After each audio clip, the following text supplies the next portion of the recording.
Brother and sister, the Lord is speaking about repentance today in Matthew chapter 21 verses 28 all the way to 32. And this is a parable of the two sons, okay? But what do you think? A man had two sons, and he came to the first and said, "Son, go work today in my vineyard." He answered and said, "I will not." But after he regretted it and went. Then he came to the second, and likewise he said, and the son answered, "I go, sir." But he did not go. Which of the two sons did the will of his father? Then said to him, the first.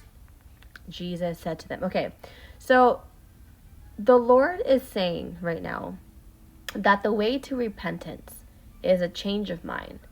And the reason why he is prominent on teaching about the first son is because at first the flesh will not want to.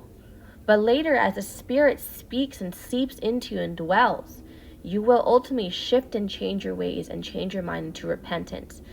This is the one that Jesus is referring to that will go to heaven. The second son is a liar.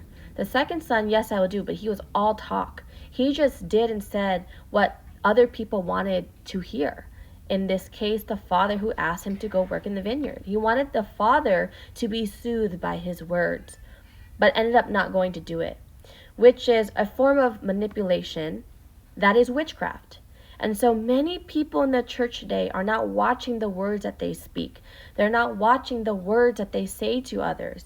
And I myself have been included in this because I myself was not conscious of what I would say. And I wasn't a person of complete integrity. Not that the Lord has sanctified me and consecrated me in this understanding.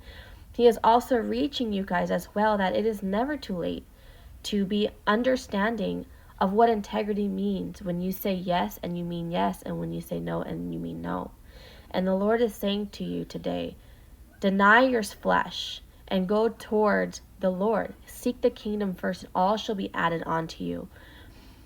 And when you obey to the Lord in these commandments, miracles, works, and wonders will begin manifesting in your reality in your life, because the Lord will be so proud and happy that you do the good will of his works and not yours.